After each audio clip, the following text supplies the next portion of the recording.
kongeye turatomboye bana b'Imana kuba Nyagasani duhamaganga kuri buri munsi kugira ngo adukize.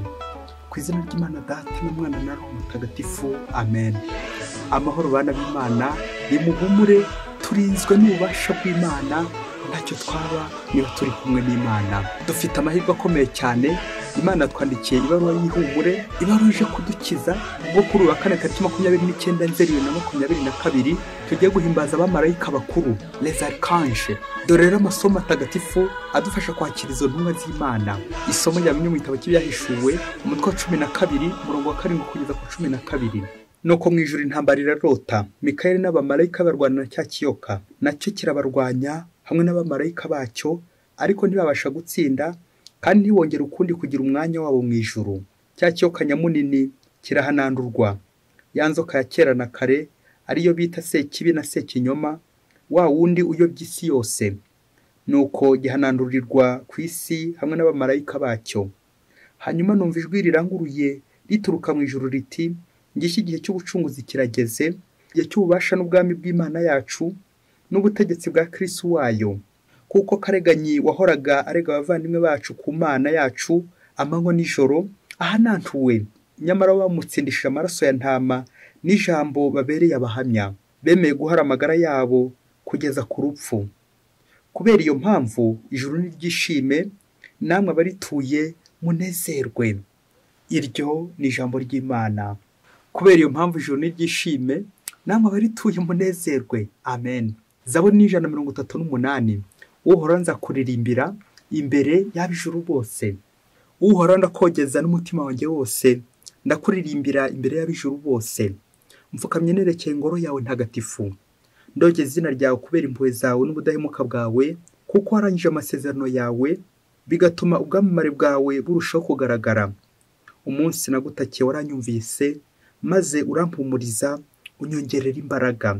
Uhoraho, abami bo ku isi bose bazagusingiza, kuko bumvise amasezerano wivugiye. Bazarata inzira z'Uhoraho, bavuga bati, koko ikuzo ry'Uhoraho ntirigira urugero. Uhoraho, nzakuririmbira imbere y'ab'ijuru bose. Nyagasani Yesu nabane namwe. Amagambo mu Ivanjili ntagatifu yanditswe na Yohani umutwe wa 1 umurongo wa 47 kugeza kwa 51. Muri icyo gihe Yesu abonye Natanayeli aje amugana, aravuga ati, dore umuyisiraheli w'ukuri utarangwaho uburyarya. Natanayeli aramubwira ati, unzi ute? Yesu aramusubiza ati, Filipo ataraguhamagara uri munsi y'igiti cy'umutini nakubonaga. Natanayeli aramusubiza ati, Rabi, koko uri umwana w'Imana, uri umwami wa Isiraheli. Yesu aramubwira ati, wemejwe nuko nkubwiye ngo nakubonye uri munsi y'umutini, uzabona ibitambutse ibyo ngibyo. Arongera aramubwira ati, ndakubwira ukuri koko, muzabona ijuru rikinguye n'abamarayika b'Imana bazamuka kandi bamanuka hejuru y'umwana w'umuntu. Iyo ni Ivanjili ntagatifu. Bakristo bavandimwe, nimukomere ku Mana, ukomeye ku Mana ni ukomera koko. None turahimbaza umunsi mukuru w'abamarayika, abamarayika bakuru, les archanges. Akarya tegeko rigera riti, aharenze umuntu umwe bagomba kwitoramo umushefu. Iby'Imana nabyo biba birimo abashefu. Abashefu rero turi kwibuka baza mu mugambi w'Imana, umugambi w'Imana wo kudukiza. Ubwo tujye kuzirikana ku ngingo igira iti, Imana iradukiza ikoresheje intumwa zayo. Intumwa zayo rero ni abamarayika. Aho 2 cyangwa 3 bateraniye, hagomba kuboneka umukuru. Nubwo abayobozi twabatora cyangwa bakajyaho, babahagarariye Imana. Ni kubw'iyo mpamvu rero Imana nayo ikoresha intumwa zayo, ikaba yakoresha abantu, abashefu, ariko uyu munsi by'umwihariko turumva uburyo ikoresha abamarayika kujya kuyihagararira muri urwo rugendo, muri ubwo butumwa Imana ikora bwo kudukiza, bwo gukiza abantu. Akamvugo igira iti, usuzuguye intumwa abasuzuguye niwe yitumye. Birumvikana, niba nsuzuguye intumwa y'Imana, ngasuzugura umumarayika w'Imana simwumvire, ni Imana ubwayo buryo amasuzuguye. Kudasuzugura umumarayika w'Imana, kumvira intumwa z'Imana. Rero mu kuzirikana uburyo Imana iza kudukiza, kuducungura inyuze ku ntumwa zayo, ikoreza intumwa zayo, tujya kuzirikana ingingo 3. Ingingo ya mbere, turanyarukira mu ishuri ry'ubwigishwa, kumva ibibazo umwigishwa ari kwibaza ku bamarayika, ibibazo ku bamarayika mu bwigishwa. Icya kabiri tuza kuzirikana igisobanuro cy'abamarayika ndetse n'amazina yabo. Icya gatatu ni ubutumwa bwabo cyangwa imirimo yabo. ibyo byose rero bikaba bikubiye mu mugambi w'Imana wo kudukiza. Imana ikoresha intumwa zayo kugira ngo ize kugira gute, kugira ngo ize kudukiza, kutuburira, kuturinda, kuturengera. Ibyo byose bigakorwa n'abo bamarayika. Rero tujye kureba iyo organisation y'abo bamarayika uburyo bitenga bakikora kugira ngo bakorere Imana. Reka rero duhere ku ngingo ya mbere, tunyarukire mu ishuri ry'ubwigishwa, aho umwana yabajije mwarimu ibibazo ku bamarayika ashaka gusobanukirwa kuko nyine atabumvaga. Nuko mu kibazo cya mbere akagira ati, ese mwarimu ko watubwiye ko abamarayika bavuga n'abantu ko ntarababona? Ikibazo cya kabiri, ese kuki tubona babashushanyije bafite amababa niyihe mpamvu? Ikibazo cya gatatu, ese abamarayika ni abazungu cyangwa n'abirabura?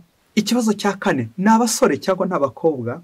Ikibazo cya nyuma cy'amatsiko, ese umuntu yababona ate? Nuko mwarimu mu gusubiriza ibibazo afata agatigisimu ya Kiliziya Gatolika maze arababwira ati, abamarayika ni roho nsa ntibagira umubiri, ni ibiremwa by'Imana. Abamarayika beza basingiza Imana kandi bagatubwiriza gukora neza, ni intumwa z'Imana n'abagaragu b'Imana. Bitwa rero abamarayika bakuru, ce qui annonce les plus grands événements. Ni abashefu nyine, ni abatangaza ibihe bikomeye mu gucungurwa kw'abantu, mbese ubutumwa bukomeye bw'Imana. Usibye kandi abamarayika bakuru les archanges, hari n'abandi bamarayika les anges gardiens, abamarayika baturinda, nabo nyine bari muri uwo mutwe w'abamarayika bakuru baturinda bagaturengera. Amen, amen. Nuko mwarimu arakomeza asubiza bya bibazo n'ubundi, maze abwira wa mwana ati, impamvu abamarayika bavuga ni ijambo bita personification. Imana ibambika umubiri nk'uw'abantu kugira ngo nyine Imana irushe kwegera abantu ikoresha izo ntumwa zayo. Nuko rero nabo bashobora kuvuga nk'abantu ariko atari uko ari abantu, ahubwo ari bwa bubasha bw'Imana, Imana ishaka gutwegera inyuze kuri izo ntumwa zayo. Rero ntibitangaje ko yamwambika umubiri kugira ngo ase natwe, abone uburyo atubwira nyine, atugeraho nyine nk'intumwa y'Imana ije kubwira abantu. Naho icyo kibazo cyo kuguruka kw'abamarayika bafite amababa ni uburyo nanone Imana ishaka kutugeraho. Umumarayika nk'intumwa y'Imana nyine idatenguha, inyaruka, yihuta, yumvira. Kuguruka rero ni ukwihuta ukaba wava mu ijuru ukajya ku isi, cyangwa ukava ku isi ujya mu ijuru utwaye ubutumwa bw'Imana ubujyana mu bantu, cyangwa ugatwara ubutumwa bw'abantu ubushyira Imana nanone. Ngabo bamarayika uburyo baguruka nyine bakagera ku ijuru, bakagera ku Mana, bakongera bakaguruka bakagera ku bantu. Ngeze intumwa z'Imana, nanjye kuvuga intumwa muri rubanda. Ubutumwa bwabo rero ntago bushingiye ko ari abagabo cyangwa ari abagore, ahubwo ni intumwa z'Imana. Intumwa z'Imana ntago zibamo ibice, sexe des anges vraiment. Rero ikibazo cyawe kuba wababona ukabonesha amaso y'umubiri biragoye, ahubwo baradukoresha buri munsi, bakaduherekeza, bagatubwiriza, bakaturengera, bakaduhuza n'Imana, bakatuvuganira. Rero biragoye kubabonesha amaso y'umubiri, ahubwo amaso y'umutima. Igihe wumviye umutima nama, ukumva rya jwi ry'imbere rikuburira, rikubwira riti iki ni cyiza, iki ni kibi, ikiza ukagikora, ikibi ukakihorera. Abo ni abamarayika uri kumvira ijwi ry'Imana. Abamarayika ni ubwo bubasha bw'Imana buba buturinze, buduherekeza, uburyo Imana iza kudukizamo. Biragoye rero ko wabonesha ijisho, ahubwo ibyo bikorwa ndetse n'ukwemera. Reka rero tunyarukire ku ngingo ya kabiri, igisobanuro cy'abamarayika, aho tuza kureba n'amazina yabo. Abamarayika ngo twagiye tubivuga, marayika ni ijambo ry'Igiheburayi, uzasanga amazina y'abamarayika akenshi asozwa n'igicumbi el. Iryo jambo el ni Igiheburayi rivuga Imana, Elohim. Nibwo uzumva ba Natanayeli, ba Gabriyeli, Rafayeli, Gabriyeli, Mikayeli, Danieli, abo bose bivuga nyine Imana, intumwa z'Imana. Marayika el, aho nyine haba harimo Imana nyine, ubutumwa bw'Imana bitewe na buri wese icyo akora, bakagenda babyongera icyo gicumbi el. Anabyo twumvise muri ivanjiri y'uyu munsi, Natanayeli, Imana iratanga, Natanel, Dieu donne, impano y'Imana, Imana iratanga. Urera Imana yagezeho wese avugisha ukuri, ni umunyakuri. Reka rero tunyarukire by'umwihariko kuri abamarayika bakuru les archanges, ni Rafayeli, Gabriyeli ndetse na Mikayeli. Abo bose ko ari batatu nibo bita bakuru, bagariye abandi bose. Ariko nubwo ari bakuru nabo bifitemo umukuru muri bo, ari we Mikayeli. Amazina yabo afite igisobanuro mu kiro wacu abantu. Reka duhere kuwa mbere Rafayeli, dusanga cyane cyane mu gitabo cya Tobi, umutwe wa 3:17, ubwo aherekeza Sara ndetse na Tobi bagiye gushinga urugo, bityo kirukana Sekibi. Rafayeli rero bigasobanura la médecine de Dieu, ni nk'umuti w'Imana, ni Imana ikiza. Uburyo Imana ikiza, Rafayeli agaherekeza abantu ku rugendo agambiriye kugira ngo abakize. Imana ikamuzamo, Imana ikaza mu bantu ikoresheje Rafayeli, igiye kubakiza, ibakiza sekibi, ibakiza uburwayi, bakamererwa neza. Umuti w'Imana, Imana ikiza, Imana idukiza. Naho Gabriyeli, c'est la force de Dieu. Dukunze kumubona mu ivanjiri kwanditswe na Luka, umutwe wa mbere, cyane cyane aza kubwira inkuru nziza kwa Zakariya ndetse na Bikira Mariya. Annoncer la bonne nouvelle, agahora imbere y'Imana. Naho umumarayika wa gatatu ni Mikayeli, le combat. Twanamufise mu gitabo cy'ibyahishuwe uburyo arwana, akarwanira Imana. C'est comme Dieu, ni nk'Imana ubwayo. Nuko rero agatsindira Imana, ni nk'uko umukinnyi atsindira ikipe ibitego bitewe n'iki na organisation, uburyo ayobora, uburyo apanga, agapanga uburyo ab'ijuru bagomba gutsinda. Uwo murimo rero kuyobora akaba yaboye urugamba, ugatwerekeza cyane cyane ku rugamba rwa roho, uburyo turwana na sekibi, ariko kubera abamarayika baturinda tukaza gutsinda. Iyo tutabumviye turatsindwa. Ngo kuko abamarayika bakuru les archanges baza aho hejuru nyine kugira ngo barusheho gutwegera, bakaba kwambara ndetse umubiri w'abantu, personification, bakaba bavuga, yewe rimwe na rimwe bakabarya, bakaduherekeza ku rugendo. Imana ikabakoresha muri ubwo buryo kugira ngo Imana itwegere, Imana ize kudukiza. Nuko bakaduherekeza kugira ngo tuzagere hehe mu ijuru, kuturengera, kuturinda, kutuburira, kuturwanirira intambara ya roho ndetse yo n'iy'umubiri. Rero iyo umuntu atumviye marayika we, ari marayika murinzi ndetse n'abo bakuru, birangira atsinzwe, ugatsindwa urugamba. Ingingo ya gatatu rero tujya kuzirikanaho ubutumwa bwabo. Nta kindi ubutumwa bwabo ni ukudukiza, ni ukuturengera, ni ukuduhuza n'Imana. Ce sont des messagers de Dieu. Les archanges, nk'abashefu nyine, abo bayobozi bakayobora urwo rugamba kugira ngo duhure n'Imana, kuduhuza n'Imana. Bahora imbere y'Imana bayisingiza, ariko natwe bakaduhuza n'Imana. Ngizo rero intumwa z'Imana. Iyo usuzuguye intumwa, usuzuguye niwe yitumye. Gukora ko tugomba kumvira abamarayika bacu bakatuyobora, ariko bakatuyobora ijuru. Iyo rero tutabumviye turarindimuka, tukarindimukira kwa sekibi, kuko twarabyumvise mu isomo rya mbere uburyo sekibi ahananduka. Ndetse n'ivanjiri yabigarutseho ukuntu nyine tuzabona ububasha bw'Imana, Imana inyuze ku bamarayika. Muzabona ijuru rikinguye n'abamarayika b'Imana bazamuka kandi bamanuka hejuru y'umwana w'umuntu. Amen, amen, amen, amen. Ngo kuko abamarayika bazamuka hejuru bakatuvuganira ku Mana, Imana ikongera ikabatuma bakamanuka munsi kugira ngo baduhuze n'Imana. Iyo tubumviye rero tuba turi kumvira Imana. Mugani wa mwana natwe twakwibaza tuti, ko umumarayika ntaramubonaho, asa gute, ameze ate, akora ate kandi akoze ate, n'umwirabura cyangwa n'umuzungu, n'umugore cyangwa n'umugabo? Aha, ibibazo byose uko twabyibaza nk'abamwigishwa, tuzirikane ko Imana mu bubasha bwayo ishobora kumwohereza nk'umuntu, ashobora kuza mu ishusho y'ibimenyetso, akaza mu ishusho y'ijambo ry'Imana. Umumarayika none ashobora kuza mu ishusho y'inzozi, ashobora nanone kuza cyane cyane mu mutimanama utuburira. Ano abenshi tujya twibaza tuti, umutimanama, Roho Mutagatifu, umumarayika bahurira hehe, nabatandukanya gute? Aha, uko abatandukanya cyangwa aho bahurira, cyakora ntacyo bapfa, ahubwo bafite ibyo bapfana.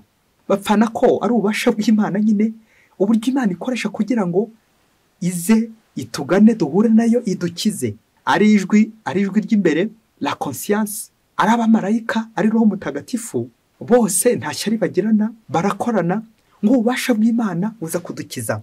Reka rero dusuzumire hamwe muri uyu mwitozo wo hirya kure cyane muri Afurika, dusuzume uburyo abamarayika bakora n'uburyo bakoze.